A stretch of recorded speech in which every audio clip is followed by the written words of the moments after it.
We don't see the world as it truly is. Instead, we perceive a subjective projection that we believe to be the truth. To understand this concept, let's consider how our minds process the everyday occurrences and situations we encounter. When something happens in the world, we typically attribute meaning to it based on our thoughts and feelings. However, this attribution is not as straightforward as it might seem.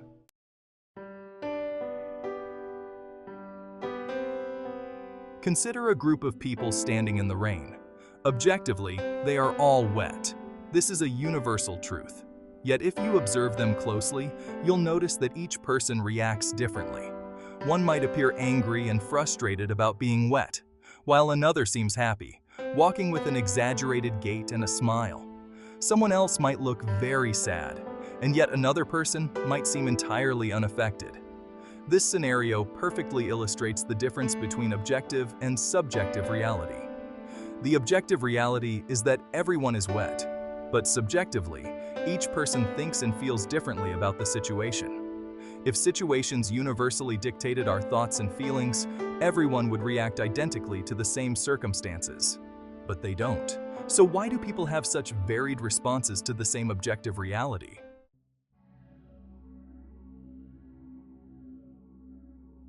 The answer lies in how our minds process information, a concept closely related to cognitive distortions in psychology.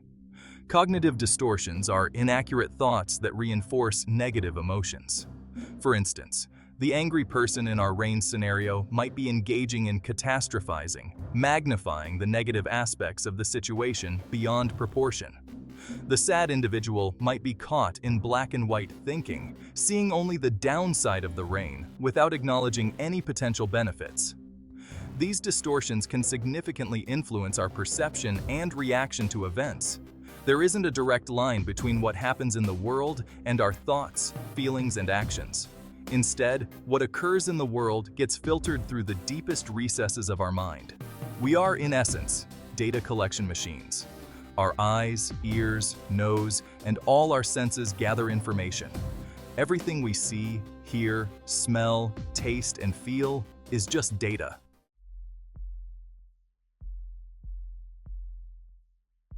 This data is then sent to our subconscious mind, where it's filtered through various worldviews and schemas.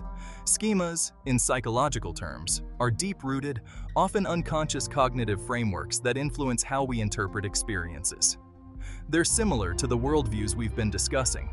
Our filtering system consists of three main categories of schemas or worldviews: those about ourselves, those about the world, and those about ourselves in the world. These constructs don't have a corporeal existence in reality. They're just strings of thoughts that create belief constructs, and sometimes we don't even know they exist. These deep, underlying schemas that serve as our primary filters for all the collected data are typically on a spectrum.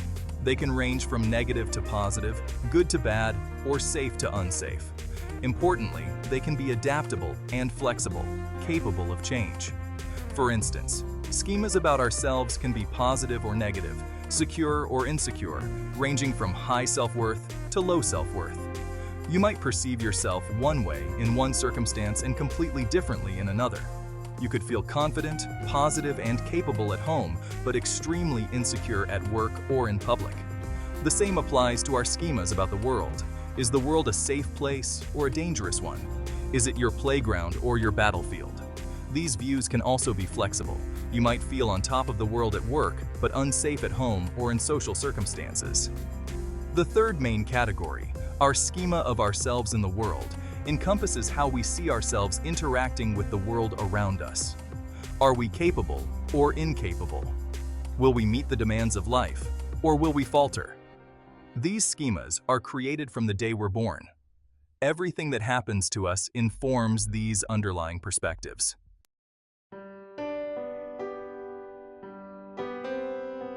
Let's return to our example of people standing in the rain. The person who reacts with anger might have had a negative experience associated with rain in their past. Perhaps something traumatic happened during a rainstorm when they were young.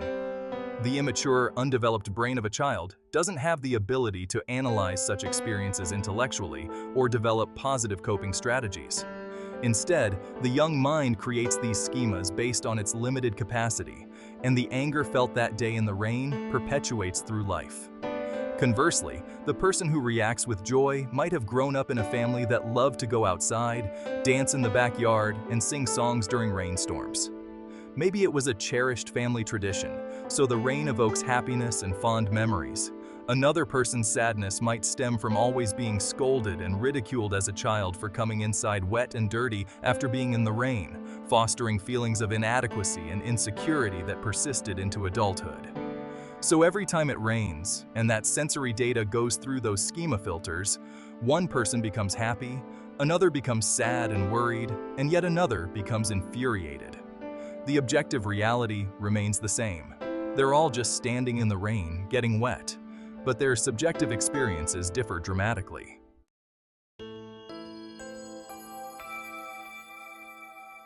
After this initial filtering through our schemas, the processed information moves to the semi-conscious part of our mind. Here, it takes the form of stories, beliefs, judgments, and opinions about everything and anything. These are comprehensive narratives that we tell ourselves repeatedly. These stories aren't necessarily based on the objective reality of the rain or being wet.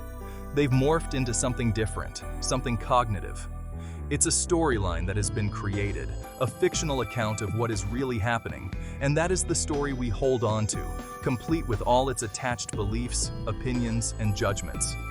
These stories then inform our thoughts and trigger our emotions. The happy thoughts of your family dancing in the rain and the joy being felt are based on a storyline informed by underlying schemas in the subconscious mind. Our actions, behaviors, responses, and decisions are a combination of these thoughts and emotions. They're based on our current state of mind, our current thoughts, our current emotional state, all of which, as we now understand, may not necessarily be based on a universal truth or an objective reality. Our thoughts and emotions are based on storylines, judgments, beliefs, and opinions formed by these underlying schemas in our subconscious mind. They might not have anything to do with reality. In the case of the people standing in the rain, our actions and behaviors rarely have anything to do with being wet. They have everything to do with our schemas and our perceptions about what being wet means. We can attribute this process to various emotional states like anxiety, panic, sadness, and depression. Everything we do while experiencing these different emotions is influenced by these underlying schemas and the cognitive distortions that activate depending on situations. In essence, we don't respond to objective reality at all. We are actually responding to storylines based on illusions in our subconscious mind.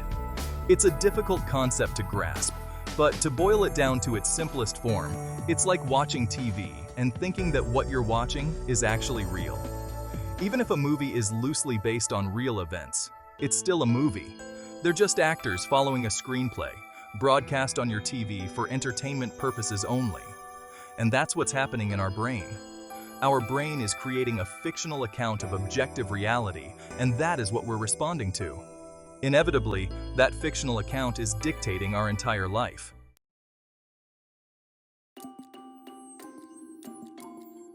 What makes this even more complex is that our brains are confirmation machines. Our brains want to confirm to ourselves that we are whole, that we are righteous, that we are correct, that we are who we are, and that our beliefs are true and real. So subconsciously, our brains will take actions and create scenarios that will confirm our underlying schemas, whether positive or negative. This aligns with research in ecological neuroscience, which explores how our brain's adaptation to real-world scenarios impacts mental health. If we have mostly negative schemas, we will actually unconsciously create scenarios that will confirm those negative schemas, and vice versa. For those with very positive schemas, the brain will propel itself in the direction to confirm those positive schemas by creating positive situations. Consider the sad example of a person who continually gets into abusive relationships. What perpetuates that? Why would somebody repeatedly choose to be in a relationship that was emotionally, psychologically, or even physically abusive? Why would they choose it, and why would they stay in it? Well, if their unconscious schemas were that they were unlovable, that they were a bad person, that they were somehow wrong or flawed, and that they were utterly unlovable and unwanted, then any type of abusive relationship would confirm those underlying schemas. Since the brain is a confirmation machine, it would continue to perpetuate those types of relationships so that the brain would feel good about itself and say, "See, I know I'm unworthy. I know I'm not lovable. I know that I don't deserve a good relationship because look what is happening to me.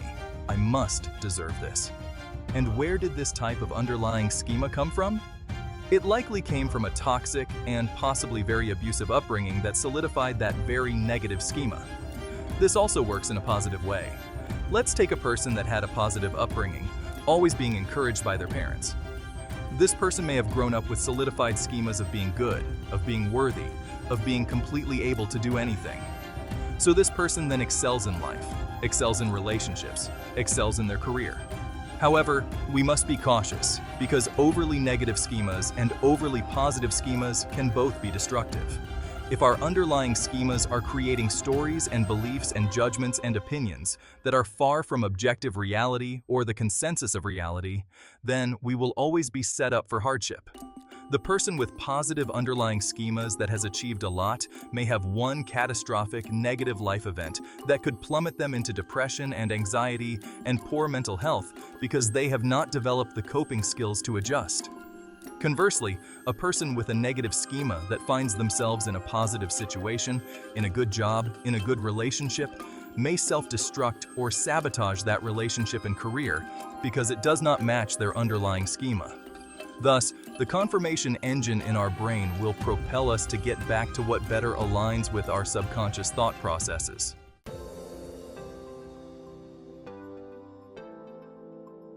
This is where the concept of cognitive flexibility becomes crucial. Cognitive flexibility is the ability to shift between different perspectives based on context. It allows us to adapt our thinking and behavior to new, changing, or unexpected events. Developing cognitive flexibility can prevent individuals from being rigidly fixed in either negative or positive schemas, promoting a more nuanced understanding of reality that is neither overly pessimistic nor unrealistically optimistic. So, how can we begin to reshape these deeply ingrained schemas and develop more balanced worldviews?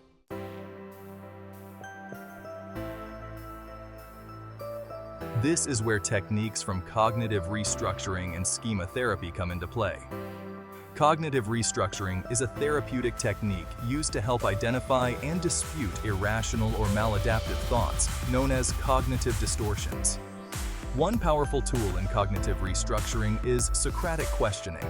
This involves asking yourself probing questions to challenge your beliefs and assumptions.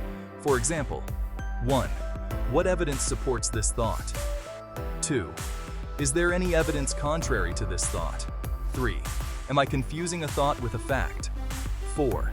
Am I focusing on just one aspect of the situation? 5. Could I be misinterpreting the evidence? 6. Am I having this thought out of habit or do facts support it?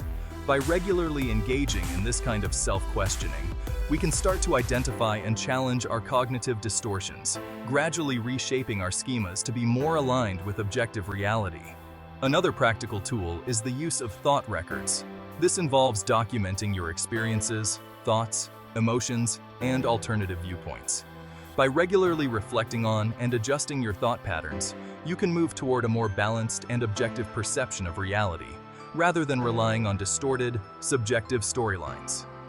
Schema therapy, on the other hand, specifically addresses maladaptive schemas that develop in childhood and continue into adulthood, often leading to negative thought patterns. It helps individuals understand how early experiences shape current behavior and uses techniques like guided imagery or cognitive reappraisal to reprocess past traumas. By addressing these core beliefs, individuals can develop healthier thought processes and more adaptive schemas.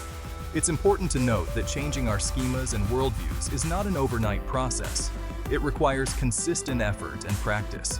However, research on neuroplasticity, the brain's ability to reorganize itself by forming new neural connections, gives us hope. This research suggests that the brain is capable of restructuring itself based on new experiences, which means even deeply ingrained negative schemas can be altered over time. By adopting cognitive interventions that are ecologically valid, reflecting real-life experiences, we can help reshape our schemas more effectively. This might involve gradually exposing ourselves to situations that challenge our existing schemas, while using cognitive restructuring techniques to process these experiences in a more balanced way.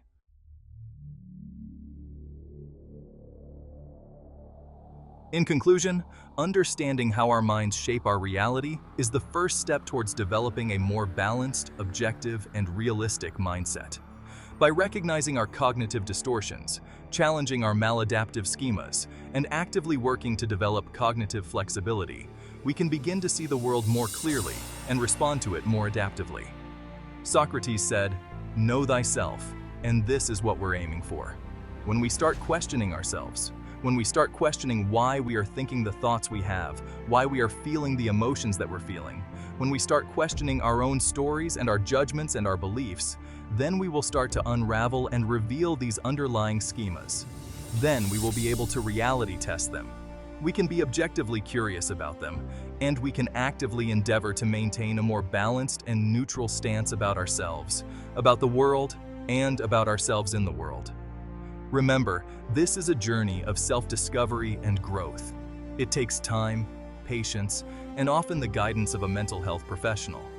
But by understanding how our minds shape our reality, we take the first crucial step towards creating a more balanced, fulfilling, and authentic life experience.